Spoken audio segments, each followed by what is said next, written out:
Glória a Deus, amado, louvado seja o Senhor. Pode se assentar. Para quem não me conhece, eu sou Fabrício, pastor aqui na casa, juntamente com os meus amigos, copastores aqui, pastor Atami, pastor Deco. Ajudamos o pastor Sal aqui na empreitada de estar conduzindo a casa para a honra e glória do Senhor. Sou pai de 4 meninas, 4 lindas meninas: Gabriele, 19 anos, Radassa, 12, Laura, 6, como é que é o nome da menorzinha? Lorena tem 3 anos, tá vendo como eu acertei? É muita gente lá em casa, gente, meu Deus do céu. Mas é uma bênção e minha família é um testemunho. Eu sempre sonhei com isso, desde minha adolescência. Sonhei em ter uma família grande, só não sabia que ia ser difícil decorar os nomes. Eu me lembro quando era pequeno e minha mãe confundia os nomes e eu ficava pensando, como é que pode, gente? Como é que hoje em dia eu vou chamar, eu falo Laura, Lorena, Radar, você sabe quem está aí, você que está aí. Não, brincadeira, faça um charminho. Não, é verdade, esqueço mesmo. Mas a minha família é um verdadeiro testemunho. Para mim é um testemunho, de verdade, eu sempre sonhei com isso. E eu glorifico ao Senhor, porque Ele realizou esse sonho. Às vezes lá em casa está uma bagunça, uma barulheira. Às vezes eu estou lá estudando a palavra, estou eu e Paulo lá em Colossos, de repente aparece a Laura por cima pulando, e eu falo, eu orei tanto por isso. E é uma bênção do Senhor, eu glorifico ao Senhor por isso. E quero testemunhar dizendo, o Senhor realizou o meu sonho e vai realizar o seu, em nome de Jesus, amém? Não desista. Eu quero ler o versículo 17 de Colossenses capítulo 1. Vamos compartilhar uma palavra que está lá no livro de Colossenses capítulo 1, verso 17. Capítulo 1, verso 17. Falei verso primeiro, né? Daí a pessoa está lá procurando. Capítulo 17, gente, de Colossenses. Verso 17, capítulo 1. Isso. Diz assim: Ele é antes de todas as coisas e por meio dele tudo subsiste. Feche seus olhos. Pai, em nome de Jesus eu entrego tudo aquilo que estudei, pensei, planejei. Entrego tudo aos seus pés. Somente a sua vontade nesse altar. Somente aquilo que vem do teu coração para os teus filhinhos, Pai. Em nome de Jesus, entrega essa palavra como um pão fresco. O Senhor conhece as necessidades. Senhor, os capacite para receber essa palavra. Me capacite para transmitir essa palavra. E faça a sua vontade nesse lugar. Em nome de Jesus. Amém e amém. Amados, o tema desse ano, né, o pastor André Marques nos trouxe um tema para esse ano que é um tema maravilhoso, um tema que em toda a minha vida, para ser honesto para você, é a primeira vez que eu vejo uma igreja com um tema assim. Não que não tenha, eu sei que tem, mas é a primeira vez que eu participo de uma virada de ano onde o tema é Jesus é o centro, porque geralmente o tema é o ano da promessa. Não estou criticando quem faz isso, mas é o ano da promessa, o ano da conquista, o ano da colheita, o ano disso, o ano daquilo. Eu estou sempre se referindo a mim, se você pensar bem nesses títulos. Eu estou querendo que Deus venha e me abençoe de alguma maneira, e não tem mal nisso. Mas quando eu entendo que colocar Jesus no centro me dá acesso a todas as outras bênçãos, então eu priorizo a coisa correta, que é colocar Jesus no centro. E sabe, eu tenho tido no meu coração a direção do Senhor de estar ministrando sobre isso, sobre colocar Jesus no centro, sobre quando Jesus está no centro. E eu tenho ministrado algumas palavras nesse sentido, inclusive nesse domingo de manhã que eu ministrei, eu falei um pouco sobre isso. Eu falei quando Jesus está no centro, e eu expliquei ali, quero falar de forma reduzida, porque de certa forma é uma continuação. Eu expliquei ali que muita gente procura, por exemplo, paz interior. As pessoas vão para esses spas, vão para um monte de lugar procurando paz interior, e o cara parece que não encontra. As pessoas procuram propósito. Os neurocientistas hoje chegaram à conclusão que a felicidade reside em encontrar propósito. Olha que brilhante que eles são. A Bíblia já dizia isso há muito tempo atrás. Muita gente procura se libertar do pecado, tem mal nisso? Não, está tudo certo, mas às vezes não consegue se libertar do pecado e fala, por que eu não consigo me libertar do pecado? Porque você sozinho não consegue fazer isso mesmo, e nunca vai conseguir. Você precisa pôr Jesus no centro. Para alcançar a paz interior, você precisa colocar Jesus no centro. E ali eu vim falando sobre os vários benefícios que você encontra para a sua vida quando você coloca Jesus no centro, mas também trouxe o entendimento de que você tem que buscar Jesus no centro. Não adianta buscar os benefícios, põe Jesus no centro. As outras coisas que você procura vai acontecer por consequência. E eu sei que quando a gente fala assim parece algo tão simples, mas o dia a dia, as nossas demandas, as dificuldades quais enfrentamos no dia a dia, muitas vezes nos fazem deixar Jesus de lado.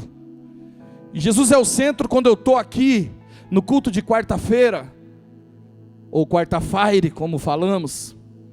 Quando eu estou no culto de domingo à noite, ou domingo de manhã, Jesus é o centro, mas quando eu vou para casa, eu coloco Jesus na estante, junto com aquela Bíblia, com a página do Salmo 91 amarela, porque você nunca muda aquela página, e aí está tudo bem. E glória a Deus que você vem para a igreja, mas está na hora talvez de dar um passinho a mais e trazer Jesus para o centro. Então eu quero te dizer com toda alegria e certeza no meu coração, que esse tema que o pastor Sal nos trouxe é um tema maravilhoso e nos revela como uma igreja cristocêntrica, que coloca Jesus no centro. E talvez nós falemos assim, é mais difícil de falar do evangelho quando eu coloco Jesus no centro, porque é melhor eu vender milagres, é melhor eu vender aquilo que Ele pode fazer, é melhor eu vender os benefícios que Ele pode promover. Venha para o evangelho e a sua vida será transformada, e vai ser mesmo, mas não do jeito que você está esperando, porque sucesso para o Senhor não é a mesma coisa que sucesso para você, e o Senhor não tem compromisso em realizar as suas expectativas. Ele tem compromisso em cumprir a palavra dele. Então, baseado nisso, eu quero dar continuidade. E o tema da palavra hoje é supremacia dele, o centro da criação. Olha que bonito que ficou essa arte em comunicação. Esse texto que nós lemos aqui está lá em Colossenses, e para você que é cristão velho já sabe o que significa, então tenha paciência comigo, mas eu sei que tem muita gente que está chegando hoje, e para ficar, em nome de Jesus, é agora que a igreja fala amém. A igreja falou amém, agora você tem que ficar. Colossenses é mais ou menos assim. Vamos dizer que Curitiba recebe uma epístola, vou colocar uma carta para ficar mais... Recebe uma carta, melhor, recebe um e-mail, uma mensagem que seja, enviada para a igreja de Curitiba. E aí, essa carta vira modelo, vamos dizer, Pastor Santos, está lá, nosso presidente, e aí ele manda uma carta para o Bola de Neve Curitiba. E aí ele vai falando assim, aquela carta que eu mandei para os curitibanos. Então, Colossenses seria mais ou menos isso, curitibanos. Está falando dos caras que moravam em Colossos. Então agora quando fala Colossenses, você já sabe que era para os caras que moravam em Colossos. Olha que brilhante, que coisa maravilhosa, vai mudar tudo na sua vida, né? Mas é que é interessante você saber, porque isso te traz um pouco mais para a história. Nesse trecho aqui, Paulo descreve essa epístola, porque está acontecendo algumas coisas em Colossos. Colossos era uma cidade localizada ao lado de Laodiceia. Se alguém acompanhou a ministração, que eu nem lembro o tema, mas eu falei de Laodiceia aqui, então você sabe que eu até falei que Laodiceia ficava ao lado de Colossos. E o apóstolo Paulo, então, resolve mandar uma carta, uma epístola para os colossenses. E essa carta tem um propósito. Ele escreve 4 capítulos, uma carta maravilhosa de ler, uma carta boa para ler, muito boa. Te desafio a de repente pegar esse resto de semana e falar, vou me comprometer a ler Colossenses. É muito legal. E ele escreve para essa igreja, que é uma igreja que, vamos dizer, ela não foi propriamente fundada pelo apóstolo Paulo, mas sob a influência dele. Muito provavelmente um cara chamado Epáfras, que fundou, isso está lá no verso 7, do primeiro capítulo de Colossenses. E provavelmente Epáfras contou, olha lá que legal, vocês estão ligeiros aí, hein? Olha lá, vocês aprenderam de Epáfras, nosso amado cooperador e fiel e ministro de Cristo para com vocês. Põe o verso 8 aqui, ó.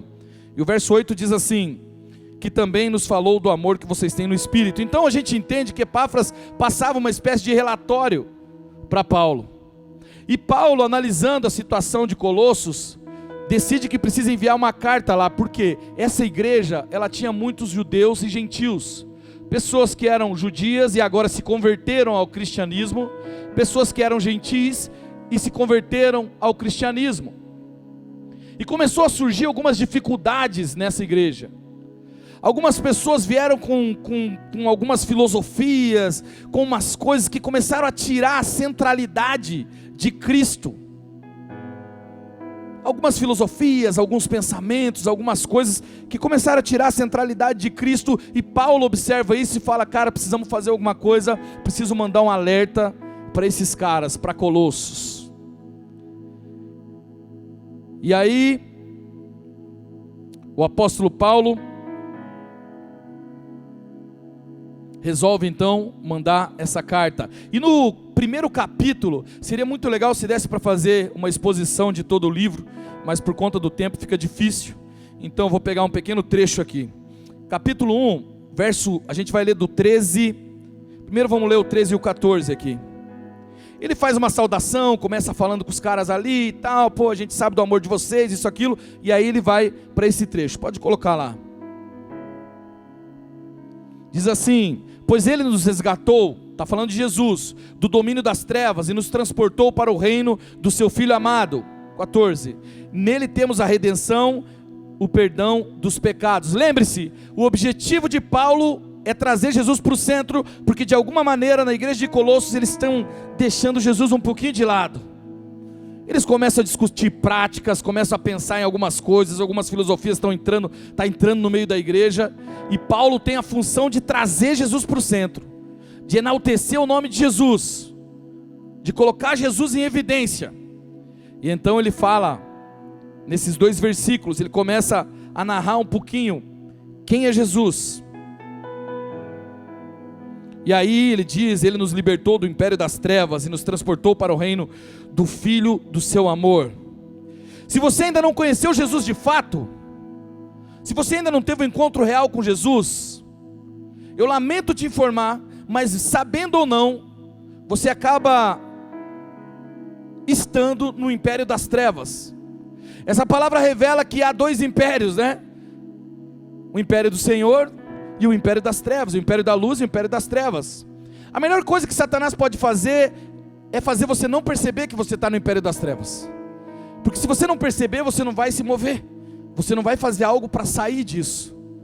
E muitas pessoas passam a vida toda no império das trevas sem perceber que está no império das trevas, acha que é normal, até que em algum momento você sofre uma opressão, alguma situação acontece na sua vida, e aí você tenta vir para a igreja, aí você tenta ir ao encontro de Jesus e percebe o quanto isso é difícil.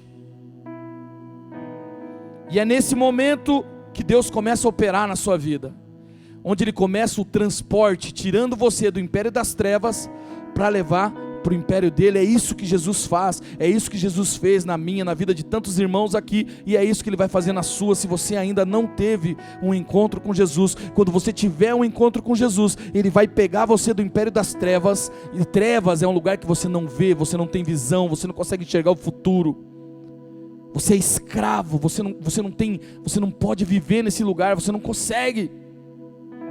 E talvez você esteja aqui e seja uma pessoa, por exemplo, usual de drogas, Não, pastor, eu fumo só um baseadinho, está tudo certo. Tenta parar. Ah, mas eu cheiro, mas é só... Tenta parar. E aí você descobre o quanto você é escravo dessa maldição. O quanto você está no império das trevas, que você tateia, quer sair e não consegue sair. Mas Jesus tem o poder de te transportar desse império das trevas para o império da luz. E talvez você esteja aqui hoje justamente para que Ele te lembre disso, para que Ele te lembre que quando Ele é o centro, é isso que Ele faz. Talvez você fale, pastor, eu estou indo para a igreja, e ainda assim não estou conseguindo, porque talvez você não esteja fazendo dele o teu centro. Você está tentando, mas precisa fazer de Jesus o centro da sua vida. Precisa trazer Jesus para a centralidade da sua vida. No verso 14 ele diz, no qual temos redenção. Redenção é resgate. Deixa eu ler para você no grego. Redenção, resgate, propriedade, restauração. A palavra é apolitroses, não sei se é assim que pronuncia. Também aponta para a restauração da imagem de Deus em nós. O pecado corrompeu a imagem divina de cada ser humano, mas a redenção em Cristo nos possibilita sermos renovados à imagem do Criador. O Senhor veio para fazer a redenção da sua vida, para comprar você. Você era refém do império das trevas, e o Senhor vem através do sacrifício da cruz e te traz para o império dele. Provoca redenção na sua vida. No verso 15 diz assim, e este é a imagem de Deus, do Deus invisível. Lembre-se, ele está tentando trazer, aliás, ele está trazendo Cristo para a centralidade, para aquela igreja de Colossos. Mas a gente pode ler isso como ele fazendo para as nossas vidas. Imagine Paulo dizendo para você, esse é a imagem de Deus, do Deus invisível, o primogênito de toda a criação, verso 15. Verso 16, pois nele foram criadas todas as coisas nos céus e sobre a terra, as visíveis e as invisíveis, sejam tronos, sejam soberanias, quer principados, quer potestades, tudo foi criado por meio dele e para ele. Ele é o centro da criação, tudo por meio dele e para ele. E aí vem o verso 17 que diz, ele antes de todas as coisas, ele é antes de todas as coisas, nele tudo subsiste. Para a gente que é crente há um tempo, parece que isso é chovendo molhado, parece que você está falando algo que já é comum, mas a verdade é que a prática do dia a dia faz nos esquecer da necessidade de centralizarmos Cristo em nossas vidas. Ele é o centro. Imagine que você está num belo prédio, um prédio maravilhoso, que tem uma cobertura. Agora vá para essa cobertura, você está nessa cobertura, uma piscina com borda infinita, aleluia. Eu profetizo na sua vida, quem quer pega, eu pego aqui. E até eu falar o nome da região aqui, mas não vou falar, que senão eu vou fazer. Tem um lugar aqui, rapaz, vou profetizar para mim mesmo. Tem um lugar ali perto do Hugo Lang, eu acho que é Graciosa, perto do Clube Graciosa ali, tem uns prédios ali que eu vou te falar uma coisa, meu irmão. Eu não sou de morar em prédio não, porque eu sou muito bagunceiro. 4 filhas, sabe como é que é, né? Mas naquele ali, uma coberturinha, hein, amor? Fazia esse sacrifício. Tem nem fio, você passa na rua, não tem fio no poste. A energia chega pro Wi-Fi, como diz minha mãe. Brincadeira, né? Aí por baixo ali, a energia, um lugar lindo, maravilhoso. Imagine esse lugar, imagine que agora você ganhou a cobertura lá, em nome de Jesus. Aí você está numa piscina na cobertura, borda infinita, você está olhando Curitiba toda lá. E você começa a olhar para aquela piscina e você fala, cara, que coisa maravilhosa isso aqui. Meu Deus, que vida isso aqui, que piscina. Mas tudo isso só é possível porque existe um alicerce, existe um fundamento, melhor dizendo. Existe um fundamento. Existe um fundamento que sustenta tudo isso. No centro existe lá um fundamento que sustenta tudo isso. Só que nós esquecemos do fundamento. Nós valorizamos mais a piscina, mais as coisas ali, e esquecemos do fundamento. Agora imagine o que acontece se houver um tremor. É o fundamento que sustenta. E você quer ver? Nas nossas vidas é assim. Às vezes a gente começa a valorizar as outras coisas, nossa vida financeira, nossa vida sentimental. Ai, que lindo, maravilhoso. A hora que tudo balança, para quem você vai? Jesus, meu irmão. Daí você vai pro centro de volta. Fala assim, ô Jesus, o que está acontecendo na minha vida? O que está acontecendo? O que está acontecendo que você está esquecendo de quem é o centro? Jesus é o centro. Jesus precisa ser o centro.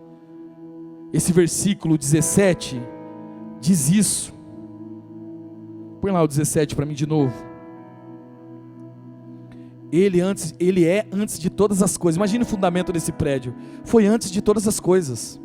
Foi antes do azulejinho da piscina. Foi antes da parede da sala de estar. Ele estava lá antes. E por meio dele tudo subsiste. Por meio de Jesus tudo subsiste. Isso me lembra uma parábola. A parábola que Jesus está contando diz assim: aqueles que ouvem minha palavra e praticam são como aquele homem que constrói em cima da rocha. Vem o vento, vem a chuva, vem um monte de coisa, e a casa permanece lá. Por quê? Porque ela está na rocha. Em contrapartida, aquele que constrói a sua casa, aquele que ouve minha palavra e não pratica, é como aquele homem que constrói em cima da areia. A hora que vem o vento, a chuva, tudo desaba. Agora é interessante pensar, quem é essa rocha? Quem é a rocha que não deixa a sua casa cair? Jesus. Jesus é essa rocha. E é interessante porque uma vez eu ministrei sobre isso e aí eu fui pesquisar. E existem alguns caras que são especialistas em construir em cima de rocha. E um dos conselhos deles é: não brigue com a rocha. Não tente adaptar a rocha à sua construção. Adapte a sua construção à rocha. Tem muita gente que quer adaptar a rocha à construção dele. E perceba que nessa parábola, Jesus fala que o vento e a chuva vai vir para os dois. Para os dois vem, mas quem fica de pé? Aquele que está em cima da rocha. O que é isso? Ter Cristo na centralidade, ter Cristo como base. Sabe, amado, quando você entende isso de verdade, sabe, como uma verdade, você tem que ler isso aqui até isso fazer sentido para você. Porque senão você leva uma vida religiosa, uma vida de faz de conta. Quando você não compreende a beleza que é colocar Jesus como centro. Deixa eu te falar uma coisa. Imagine que Steve Jobs está vivo ainda. Como diz o pastor Sal, daí vai o cara, faz o recorte. O pastor falou que Steve Jobs está vivo. Misericórdia. Steve Jobs está vivo e você tem um iPhone. Até caiu o iPhone. Se caiu, vai gastar uma grana para consertar. Que a tela disso aí é caro, minha filha do céu. Agora, imagine que o Steve Jobs é seu amigo. É brother, está em casa sempre. Ele criou o iPhone. Vamos tirar o Steve Jobs aqui? Vamos pegar o engenheiro lá que fez. E o cara está na sua casa sempre. E aí esse cara sabe como funciona, porque ele estava lá, ele fez. Aí eu pergunto para você, você vai saber operar esse iPhone tendo esse cara como amigo? Você vai operar melhor que qualquer pessoa, porque esse cara, o cara que criou, está ali do seu lado. Então a necessidade de você colocar Cristo na centralidade da sua vida, é que você vai saber operar a vida da melhor maneira possível. Você vai parar de fazer as coisas do seu jeito, por tentativa e erro. Faço, deu errado, ai meu Deus, faço aqui, deu errado. Não, você tem Jesus como centro. Então você não teme, você faz aquilo que precisa ser feito, sabendo que o Criador está aqui. Ele é o centro da criação. Tudo foi criado por meio dele, para ele, e por ele são todas as coisas. Agora, se a gente der continuidade ali, o verso 18, deixa eu puxar aqui, diz assim: ele é o cabeça do corpo, ele é a cabeça do corpo. Meu irmão, você pode pegar qualquer atleta. Você já viu algum corpo atlético super saudável andando sem a cabeça por aí? Se viu, depois você fala com o pessoal da intercessão. Porque não adianta o corpo perfeito sem uma cabeça. Não adianta você malhar, treinar, não trabalhar a sua cabeça, a cabeça não está boa, não vai resolver muita coisa. Um corpo não anda sem a cabeça, o corpo não vai a lugar algum sem a cabeça. E o apóstolo Paulo está falando, ele é a cabeça do corpo, é a parte principal do corpo. E aí ele diz que é a igreja, ou seja, nós somos o corpo. Quando ele fala igreja, ele está falando de todos nós, da reunião dos santos, aleluia. Cristo é a cabeça, Cristo é o cabeça, é o princípio, é o primogênito dentre todos os mortos, para quem tudo tenha a supremacia. Amados, se a gente vivesse isso, o apóstolo Paulo está falando para aquela igreja, vocês precisam colocar Cristo como centro. Eu vou explicar isso de uma maneira mais prática para você, para que fique mais fácil para você. Eu até fiz a anotação aqui.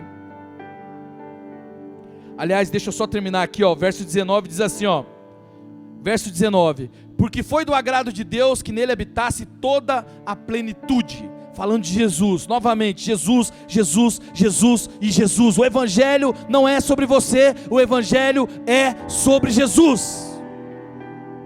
Saiba disso. Talvez você veja aqui buscar alguma coisa, glória a Deus por isso, eu espero que você receba, mas saiba, o evangelho é sobre Jesus. E foi agradável a Deus isso. Ele diz ali, porque aprove a Deus que nele residisse toda a plenitude. Eu fui buscar o significado da palavra plenitude no original em que foi escrito. E plenitude, a palavra plenitude no grego é, só Jesus para saber como é que pronuncia isso aqui, pleroma. Também pode se referir à abundância, transbordante, algo que excede as expectativas ou limite. Suficiência, essa abundância divina em Cristo, supre todas as nossas necessidades e nos capacita a viver uma vida plena e abundante. Significa também realização, maturidade. Você só vai encontrar a plenitude em Cristo. É isso que o apóstolo Paulo está falando. O apóstolo está falando, Paulo está falando, Colossenses, vocês estão procurando uma vida financeira boa, vocês estão procurando melhorar nisso, melhorar naquilo, até mesmo na religiosidade, mas você só encontra a plenitude em Jesus. A plenitude só é encontrada em Jesus, o Cristo. Pastor, me explica melhor isso, como que isso impacta a minha vida? Vamos considerar que Paulo agora escreveu uma carta para os Piá de Curitiba e Pasguria. Então ele vai falar assim, eu vou falar com um pouco mais de clareza. Lembra que os colossenses estavam enfrentando algumas diversidades, algumas coisas. Aqui nesse exemplo você vai conseguir entender um pouquinho mais. Digamos que, assim como em Colossos, nós estamos... assim como em Colossos, onde a prosperidade material era importante, nós aqui também vemos a valorização do sucesso financeiro e do status social. A ideia é que a bênção de Deus se manifesta principalmente na riqueza material. Vou dar um exemplo, imagine um cristão curitibano, um piá, uma guria, que se dedica mais ao trabalho e à acumulação de bens do que a sua vida espiritual. Porque entendeu que sucesso é isso. Sucesso é ter um bom carro, ter uma boa casa, e não tem mal nisso, em nome de Jesus eu profetizo sobre a sua vida isso. Mas isso não pode ser mais importante que ter Cristo como centro, que a sua vida espiritual. Tem gente que ora, viu, pastor Deco? Tem gente que ora e fala, Senhor, eu quero muito um carro, uma casa, ora e recebe, a hora que recebe ele para de vir para a igreja. Não tem que cuidar da casa. E deixa aquele que presenteou ele, tirou Cristo do centro. Essa aqui, na hora que eu estava fazendo, eu falei, Jesus amado, outro tipo de coisa que acaba tirando Jesus do centro. Só para fechar aqui, a busca desenfreada por sucesso financeiro, você tem que buscar o sucesso financeiro, ok. Eu acho que, eu gosto de trocar a palavra sucesso por significância, eu acho que faz mais sentido para mim, e glória a Deus, você tem que buscar, mas não pode ser uma busca desenfreada, uma busca sem limite, uma busca que você deixa o espiritual para depois. O espiritual tem que estar em primeiro lugar, porque é isso que sustenta o homem. O espiritual tem que estar em primeiro lugar.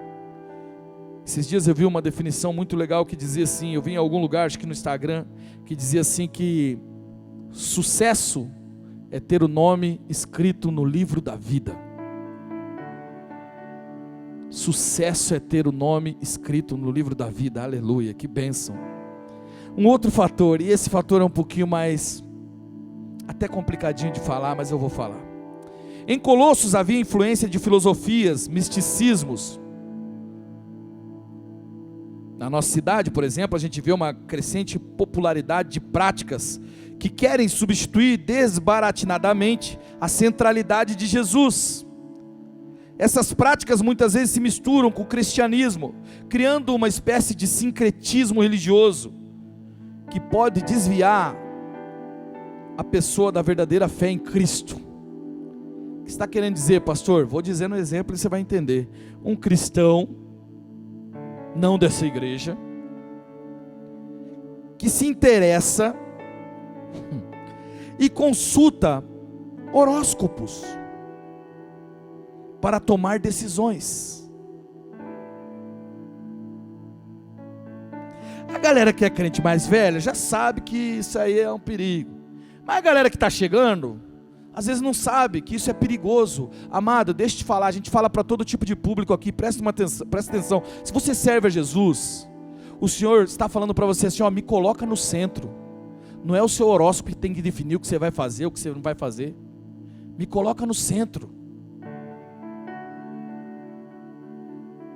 Me coloca no centro da sua vida. E tem gente que precisa ouvir o horóscopo, vai lá na rádio, vai na internet. Ai, eu sou do signo tal. Isso acontece bastante. Amado, se você ainda está nessa vibe, eu te chamo para colocar Cristo no centro. Tem gente que vai correr lá na bio do Instagram e tirar o signo depois dessa fala. Porque quem rege a sua vida é Jesus, o Cristo, e não o seu horóscopo. Entenda isso, tá? No amor, estou falando no amor, assim como Paulo falou aos Colossenses.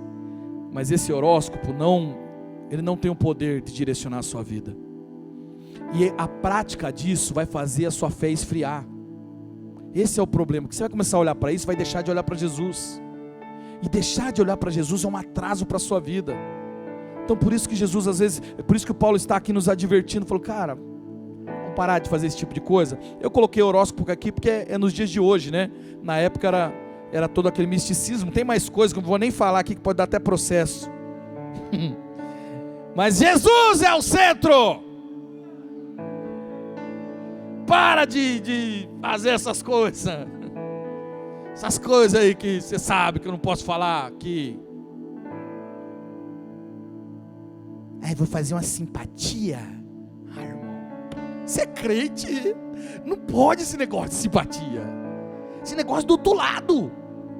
Não, pastor, mas não tem mal nenhum. Está desviando a sua fé. Era para você deixar Cristo no centro. Mas agora, sabe que Deus quer fazer, Jesus quer fazer, mas daí você foi lá e fez a simpatia. Rapaz, se eu sou Jesus, eu mando um raio. Pá! Eu ia fazer agora. Cadê minha esposa? A minha esposa, ela tem um negócio. Ela parece que adivinha o que eu vou fazer. Gente, esse dia eu falei, eu acho que eu tenho um transtorno opositor de não sei o que lá, Nescau lá, como é que é o Todd? Transtorno opositor, sei lá, denominador comum, sei lá. Aquele bagulho que a criança faz tudo ao contrário, né? Fala A, ela faz B. Às vezes eu acho que eu tenho isso com a minha esposa. Porque tá lá o leite. Eu vou tirar o leite da mesa. Eu tô indo tirar, ela fala, tira o leite da mesa, eu desvio. Manda em mim. Aí, tá lá de repente, saí do banheiro, meu Deus do céu, essa mulher, cara, ela tá em todo lugar, gente. Não é fácil não a minha vida. Eu saio do banheiro, ela surge do ralo e fala assim: deixou a meia aqui no banheiro. Eu ia voltar para pegar, mas daí eu sou atiçado a não fazê-lo. Gente, eu tenho um probleminha com isso. Eu falo para ela: amor, pelo amor de Deus, me dá tempo, deixa eu respirar. Eu já ia voltar, ia nada. Pior que às vezes ela tem razão, porque eu me distraio e esqueço também. Às vezes Deus quer fazer alguma coisa na sua vida, mas você vai buscar outra fonte. Vou fazer assim porque o meu horóscopo falou assim. Aí Deus ia fazer, mas não, volta anjo, volta.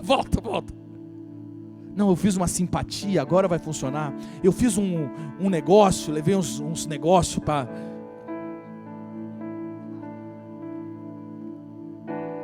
Vou falar só por mímica aqui, ó.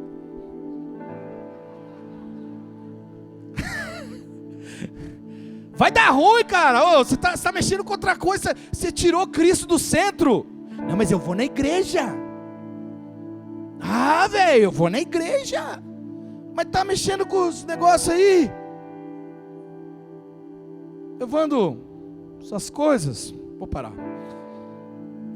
Cristo tem que ser o centro. Ele tem que ser a razão. Ele tem que ser a fonte. Ele tem que ser o fundamento da sua vida. Traz Cristo para o centro. Para de ficar buscando nessas coisas, amado. Isso aí é atraso de vida. É atraso. Estou te falando, é atraso. Parece que não é no começo, porque eles te dão uma embolada ali para você ficar.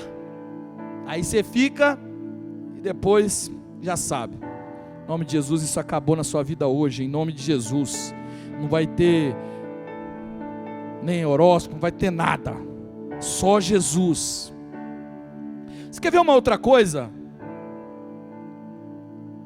Assim como em Colossos, onde alguns buscavam a salvação por meio de práticas que se tornavam só práticas religiosas.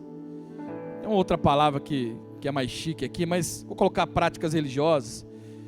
Assim, às vezes a gente tem pessoas que enfatizam regras, normas de conduta, em detrimento da graça e do amor de Deus. Essa postura legalista pode criar um ambiente de julgamento, de exclusão. Isso acontece muito na igreja. O cara jejua, não é porque ele quer ter mais intimidade com o Senhor, é porque ele quer falar para o vizinho dele que ele faz mais jejum que o vizinho dele. Ele é mais santo. Virou prática, você trouxe isso, você pôs a religiosidade no lugar de Jesus. Errado, irmão, errado, não vai dar bom. Eu lembro de um amigo, e eu espero que ele não esteja assistindo esse culto agora, que a gente foi no hot dog, e aí o cara que fazia o hot dog, que nem crente sabia de nada, ele falou com um gosto, assim, tira a vina do meu pão, tá? Porque eu estou de jejum de carne. Eu fiquei olhando e falei: mas que necessidade de falar para o cara do dog que estava fazendo jejum de carne? Você tem que tomar cuidado com isso. Ah, pastor, não, mas tudo vai do coração. O senhor conhece a sua intenção. Mas se você começar a fazer só para mostrar para os outros, perdeu. Não resolveu nada. De repente você precisa avisar, vai comer e tal, tudo bem. Mas muitas vezes você está falando porque você quer parecer mais santo que o outro. Virou prática religiosa. Está tirando Jesus do centro. Aí você acha que tem que acontecer porque você jejuou. Você acha que tem que acontecer porque você orou. Você fica olhando no relógio, fala assim: eu oro meia hora. Não menos que isso, meia hora. Mas está lá, cara, Deus não está nem te ouvindo muitas vezes, porque você está fazendo isso para poder arrotar na cara do seu irmão que você ora tantas horas por dia. Errado, prática religiosa. Jesus é o centro, amado. Jesus é o centro. Jesus precisa ser o centro. Traga Jesus para o centro. Não deixe essas práticas religiosas tomarem o centro de Jesus. Coloquei um exemplo aqui. Imagine que uma igreja que se concentre em condenar os comportamentos, impor regras rígidas, sem demonstrar amor, compaixão pelas pessoas que erram. Essa postura pode levar as pessoas a se sentirem culpadas e rejeitadas, em vez de amadas e acolhidas por Cristo. Aí eu pergunto, uma comunidade que faz isso está colocando Cristo como centro? Não, em absoluto não. Aí outra coisa, que ativismo social sem Cristo. Em Colossos, busca por conhecimento, sabedoria era valorizada. Muitas vezes aqui em Curitiba, a gente vê o crescimento do ativismo social, da luta por causas justas. Glória a Deus, da hora, né? Esse ativismo social é da hora, é benção, glória a Deus. O ativismo não, a ação social é legal, mas não é legal o ativismo. Que mais uma vez você tira Jesus do centro. Todas essas coisas, observe, são coisas, por exemplo, ativismo social. Cara, no começo parece bom, só que você vai substituindo a presença de Jesus pelos seus atos de caridade. Está errado. Tem que trazer Jesus para o centro. Ele é o centro da criação. Seja amigo do centro da criação. Talvez você esteja falando assim: pastor, eu sou crente, eu venho para a igreja, mas cara, eu ainda vivo uma dificuldade, ainda vivo sob uma situação de jugo. Eu não consegui ser transportado, como o Senhor falou, para o império do Filho do amor. Eu ainda vivo uma série de coisas que me faz pensar que eu estou sob o império das trevas. Jesus realiza esse transporte. Jesus vai realizar e está realizando esse transporte, então você não pode desistir. E sabe, o capítulo 2 de Colossenses fala um pouquinho sobre como você crescer, porque isso é uma questão de crescimento. Você aceitou Jesus como seu Senhor? Ok, agora Ele é o seu Senhor, Ele está no centro. Só que tem gente que aceita Jesus como Senhor, fala que Ele está no centro, mas não vive. Então é como você vir para um casamento, você casar com alguém, você falar na frente de todo mundo: eu aceito ela como minha esposa. Mas a hora que você sai, você trai ela, você faz tudo errado. O seu comportamento está dizendo que não, que você não aceitou ela como esposa. E aceitar Jesus como Senhor precisa ser acompanhado também das suas atitudes. Você precisa lutar para de fato fazer de Jesus o seu Senhor, deixar Ele no centro. E talvez você fale assim: cara, mas eu estou tentando. Colossenses 2, coloca lá o 2 para mim, verso 1 e 2, se eu não estou enganado.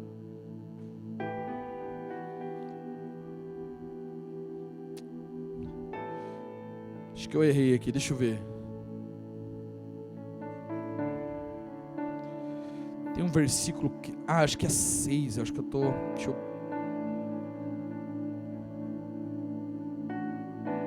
Colossenses, capítulo 2, verso 6, isso, versos 6 e 7. Portanto, como vocês receberam Cristo Jesus, o Senhor, continue a viver nele, enraizados, edificados nele, firmados na fé, como foram ensinados, transbordando de gratidão. Olha o segredo aqui, volta para o 6 de volta. Portanto, como vocês receberam a Cristo Jesus, então você aceitou a Jesus como seu Senhor. E aí, o apóstolo Paulo está falando: continue a viver nele. Você não aceita Jesus e volta para a sua vida antiga. Agora você precisa fazer um esforço para continuar a viver nele. Aí o próximo verso: enraizados e edificados nele, firmados na fé. Está dando a receita aqui, como foram ensinados, transbordando de gratidão. Amados, entenda isso. Você aceitou Jesus como seu Senhor. O capítulo 3 é extraordinário. Para você que aceitou Jesus há pouco tempo, precisa conhecer um pouquinho mais, vai lá para o capítulo 3, depois você lê na tua casa. Mas observe o que ele está dizendo: aceita Jesus e continue a viver nele. A palavra diz assim, o Senhor fala assim, ó: vinde a mim todos vós que estáis cansados e oprimidos, e eu vos aliviarei. Ele está dizendo que eu vos aliviarei. Ele que vai te aliviar, mas você precisa vir. Agora, quando ele está falando para você vir, ele está falando assim, ó: não é passe por mim. Ele está falando: vem a mim. Tem muita gente que vai a Jesus e faz assim, ó. Passei. A continuação do versículo diz assim, ó. Experimentai o meu jugo, porque o meu jugo é leve. Jugo era aquela ferramenta, um negócio de madeira que os bois usavam. E aí, para eles usarem, tinha que estar juntinho, um do outro. Não podia um estar longe, não, tinha que estar pertinho. Então, se você quiser estar no jugo, embaixo do jugo do Senhor, que é um jugo leve, você precisa estar juntinho. Não é só aceitar a Jesus, é andar com Jesus. É estar com Ele, é andar com Ele. E isso exige disciplina, exige intencionalidade. Isso não acontece naturalmente. Aí eu pergunto para você, será que dá para você entender o que o seu Senhor quer se você não o conhece? Será que você consegue fazer a vontade do seu Senhor se você não sabe o que Ele pensa, o que Ele quer? Ou nesse caso você vai ficar na tentativa, erro, acerto, errei aqui, acertei ali. Tem muita gente que faz isso. Eu vou ser honesto com você, eu não sou muito de ler manual, mas a minha esposa é. E você pensa, lá vem ela de novo. Minha esposa é sinistra. Ela lê tudo os manual. Gente do céu, tem mais alguém que lê manual aqui? Deixa eu ver. Olha que bênção, glória a Deus. Eu sou aquele que estou fazendo lá, aí ela fala, você leu o manual? Não, manda. Ai, devia ter lido o manual mesmo. O manual explica como fazer. O manual fala como ter melhor eficiência daquele equipamento, né? Existe o manual da vida, e esse manual eu gosto de ler. Existe um manual que te ensina a caminhar, que te ajuda a caminhar. Pastor, eu não gosto de ler. Hoje tem YouTube, tem Spotify, tem um monte de coisa, tem um monte de recurso. O que você não pode é ficar alheio, porque aí você não está indo a Jesus. Você está querendo o fardo leve, mas não está indo nele. Você não está procurando Ele. Quando você lê um livro, você conhece o autor, você conhece a cabeça, conhece como ele pensa. Agora, se você não lê a Bíblia, você não conhece o autor, não sabe como ele pensa. E aí vai viver essa vida assim, sabe? Nossa, o evangelho é pesado, é difícil. Não, só está lhe faltando conhecimento de saber qual é a vontade do Senhor. O Senhor tem lá as coisas escritas para aquilo que você precisa fazer. Então você precisa ir até Ele. Quando você vai até Ele, automaticamente você faz dele o centro da sua vida. E é isso que Ele quer. Ele quer ser o centro, a base, o fundamento da sua vida. Porque muito do seu sofrimento, eu não sei quem você é, eu não te conheço, mas eu garanto para você que muito do seu sofrimento, muito do que você passa, tem a ver com não colocar Cristo como centro na sua vida. E todas essas coisas que eu falei aqui são distrações, coisas que te levam para longe de Jesus, e automaticamente isso vai te levar para o erro e para o sofrimento. Levante-se do seu lugar. Nós já estamos finalizando.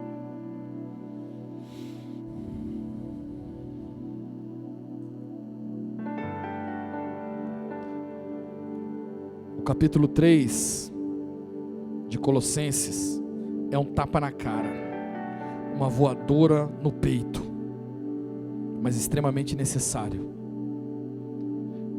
porque ele fala de coisas que você precisa parar de fazer, porque agora Jesus é o centro da sua vida. Se Jesus é o centro, você precisa ouvir o que Ele tem a dizer. E talvez você esteja aqui nessa noite e nem sequer aceitou a Jesus como seu Senhor, mas hoje você tem a oportunidade de aceitá-lo. Você tem a oportunidade de trazer Ele para o centro da sua vida. Quem sabe tudo que você tem atravessado é para que você estivesse aqui hoje, para que você pudesse falar: Deus, eu preciso colocar o Senhor como centro da minha vida. Não dá mais, do jeito que eu estou indo, não dá mais. Eu me descobri escravo do pecado, escravo de tantas coisas que têm me aprisionado, mas eu preciso e quero colocar Jesus no centro da minha vida. Esse é o ano, em nome de Jesus, que você vai lembrar dele, falando: esse foi o ano, 2025 foi o ano que eu afirmei ou reafirmei Jesus como centro da minha vida. Se eu falasse assim, esse é o ano que você vai falar, foi naquele ano que a minha vida financeira cresceu grandemente, aí o amém seria mais forte, porque você não entendeu. Todas as outras coisas, elas advêm quando você coloca Jesus como centro, porque nele está toda a plenitude. Nele está toda a plenitude. Amado, eu quero te dar a oportunidade de aceitar a Jesus aqui nessa noite. Eu vou lhe fazer uma pergunta e em nome de Jesus, se você entender, você vai levantar a sua mão. E levantando a sua mão, você vai estar assumindo publicamente que você quer fazer de Jesus o centro da sua vida. E a partir do momento que você fizer isso, Ele passa a ser o seu Senhor. E mais que isso, mais que aceitar, você vai precisar viver nele. Como o apóstolo Paulo falou: viva nele, fica com ele, vai até ele, mas fica com ele, caminha com ele. E quem sabe você está aqui, está desviado dos caminhos do Senhor. Quem sabe você frequentou uma igreja que te machucou, e aí você falou: vou lá no Bola de Neve que eu fico desbaratinado lá atrás. Tem muita gente assim, viu? Muita. E aí você fala: eu fico lá atrás, não me envolvo com nada, fico de boa. O que Jesus virou na tua vida?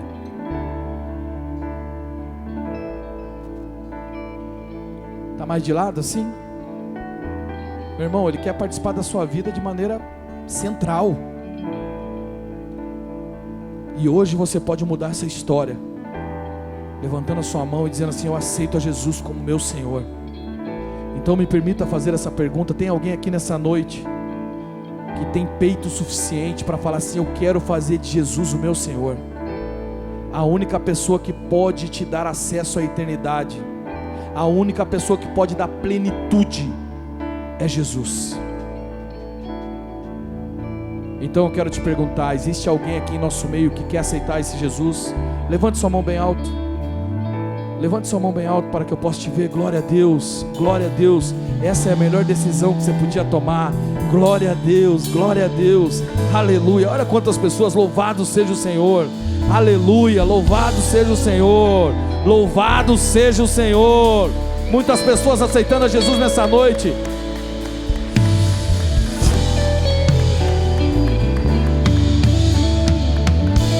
Faz tempo que eu não conto, mas eu vou contar para envergonhar Satanás, porque essa noite ele pensou que seria só mais um culto na sua vida, mas hoje você traz Jesus para o centro dela, e tudo muda quando você faz isso.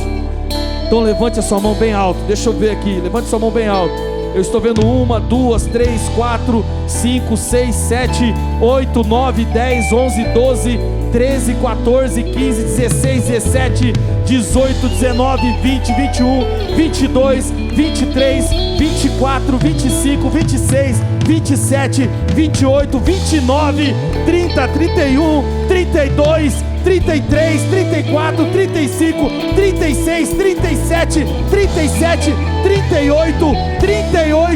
38 pessoas aceitando a Jesus aqui nessa noite. 39 e 40, vi vocês aí, 39 e 40 pessoas aceitando a Jesus nessa noite. Você vai repetir essa oração comigo. Essa é a melhor decisão que você tomou. Você vai, presta atenção, você está trazendo Jesus para o centro, hein? Agora Jesus é a peça central da sua vida. Amanhã você acorda e eu falei: e aí Jesus, acordamos, como é que vai ser? Se você pode, vá para a tua Bíblia, vá orar, põe uma pregação. Se tiver dificuldade, eu não sei que livro ler primeiro, não sei, conversa com a gente vai estar à sua disposição. Inclusive quero apresentar uma galera que vai te ajudar com isso. Mas antes eu quero que você faça uma oração. E a igreja, a pessoa que está do seu lado, é tua família, está falando assim: eu não quero mais ver você mesmo nessa situação. Eu quero que Jesus seja o centro da sua vida. Eu quero que Jesus seja o centro da sua vida. E por isso a gente vai orar junto com você. Então você vai repetir essa oração aqui, ó. Você que levantou a mão, repete: Senhor Jesus, eu entrego a minha vida em suas mãos. Escreve o meu nome no livro da vida. Me permita viver os seus planos. Tira de mim todas as dúvidas, toda a carnalidade que me impede de colocar o Senhor como centro. Eu renuncio às minhas práticas pecaminosas, aquilo que me impede de estar contigo. Em nome de Jesus. Amém e amém. Continua, levanta a mão novamente, você que aceitou Jesus, levanta a mão que eu quero orar por você. Pai, em nome de Jesus, tua palavra diz que aquilo que ligarmos na terra será ligado no céu, e nós queremos ligar essas pessoas ao corpo de Cristo, à igreja do Senhor. Pai, elas decidiram, elas tomaram uma decisão, elas estão se posicionando, elas estão falando: eu não quero mais ter aquela vida onde a centralidade é a vida financeira, onde a centralidade é a vida religiosa. Eu quero ter uma vida onde o Senhor é o centro da minha vida. Então, Pai, em nome de Jesus, eu peço que o Teu Espírito Santo, agora, no nome de Jesus, esteja falando com os Teus filhos, orientando. A hora que eles acordarem amanhã, seja com eles, em nome do Senhor Jesus. Amém e amém. Dá uma salva de palmas de novo, igreja. Muitas pessoas aceitando a Jesus aqui nessa noite. Glória a Deus, glória a Deus. Ó, você aceitou Jesus? Você nasceu de novo. Depois vai lá e lê Colossenses 3, que tem umas letrinhas miúdas no contrato. Evangelho é renúncia, e você vai ter que renunciar a muitas práticas. Não vai ser fácil, mas se você perseverar, o Espírito Santo vai te ajudar nessa caminhada.